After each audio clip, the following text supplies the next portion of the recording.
যাৰ নিযুক্তি হ'ব।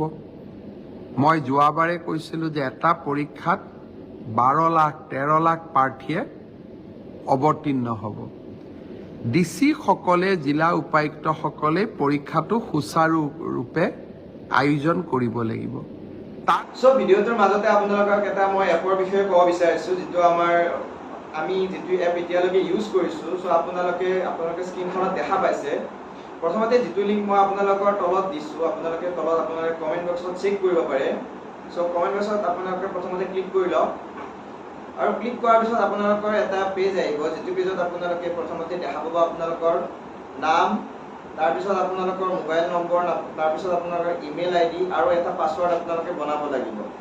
সো যিটো আপোনাৰ স্পন্সৰ আইডি বা স্পন্সৰ আইডি যিটো লিখা আছে, তাত আপোনালোকৰ নিজে এইটো কপি হৈ যাব, যিটোৰ পৰা আপোনালোকে 450 rupees আপোনালোকে মিনিমাম আপোনালোকে ইনকাম কৰিব পাৰিব। তো এইটোৰ পৰা মানে আমাৰ বহুকেইজন লগৰ নাই বা বহুকেইজন আমাৰ ওচৰৰে বহুকেইজনে 450 rupees নাইবা 250 এনেকুৱাকৈ সিহঁতে পইচা উপাৰ্জন এটা কৰিব পাৰিছে।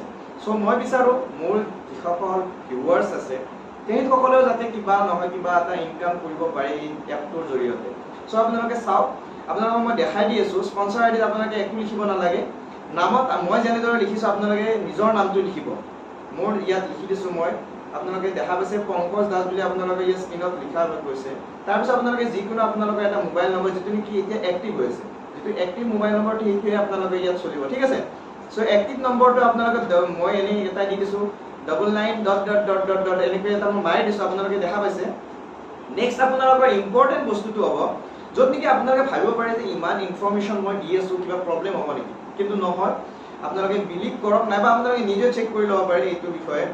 সো গুগলত দিয়া ইনফৰ্মেশ্যন আপোনালোকে পাই যাব। নাপালেও যদি আপোনালোকক লাগে মোৰ নেক্সট ভিডিঅ'ত আপোনালোকে কমেণ্ট কৰিব, মই দি দিম, ঠিক আছে। সো আপোনালোকে ইমেইল আইডি আপোনালোকে যিকোনো এটা ইমেইল দি দিব, যিটো নেকি এতিয়া এক্টিভ হয়। ইমেইল আইডিটো দিলে কি হ'ব আপোনালোকক মই জনাই দিওঁ। এই ইমেইল আইডিটোৰ জৰিয়তে যেতিয়া নেকি আপোনালোকে পইচা পাব, তাৰ নটিফিকেশ্যন আপোনালোকে পাব পাৰে, ঠিক আছে।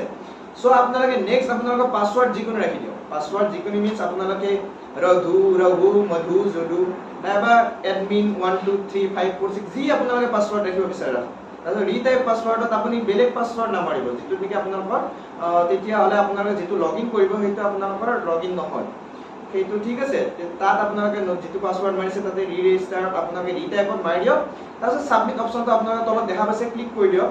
ক্লিক কৰাৰ পিছত আপোনালোকৰ যিটো 6:30 নাইবা 6:45 নেক্সট ডে, ঠিক আছে। নেক্সট ডে আপোনালোকে 6:45ত আপোনালোকে PM নাইবা AM ভিতৰত আপোনালোকে সেই পইচাটো আপোনালোকৰ একাউণ্টত আহি যাব। আৰু আপোনালোকে যদি ভাবে এইটো মই ৰিচেক কৰিব পাৰিম নেকি, হয় আপোনালোকে ৰিচেক কৰিব পাৰিব। আপোনালোকে কি কৰিব, যিটো নেকি আপোনালোকক মই লিংক দিছোঁ, সেই লিংকটোত এবাৰ ক্লিক কৰি আপোনালোকে নেক্সট তলত লিখা আছে ছাবমিটৰ তলত ক্লিক হিয়াৰ বুলি, ঠিক আছে। সেই ক্লিক হিয়াৰত ক্লিক কৰিব। তাৰপিছত মেম্বাৰ আইডিটো আপোনালোকৰ নিজে থাকিব, আৰু পাছৱৰ্ডটো মাৰি মেম্বাৰ আইডিটো মাৰি যিটো আপোনালোকে পাই যাব, সেইটো মানে ছাবমিট কৰি দিলে আপোনাৰ একাউণ্টৰ যিটো বেলেঞ্চ 450 rupees নাইবা 250 rupees আপোনালোকে পাই যাব। তাৰ বিষয়েও দীঘলীয়াকৈ কথা পাতিম, যাতে আগৰ দৰে আমি যাতে যিটো কীৰ্তিমান স্থাপন কৰিছিলোঁ সেই কীৰ্তিমানটো যাতে অক্ষুণ্ণ অৱস্থাত ৰাখিব পাৰোঁ।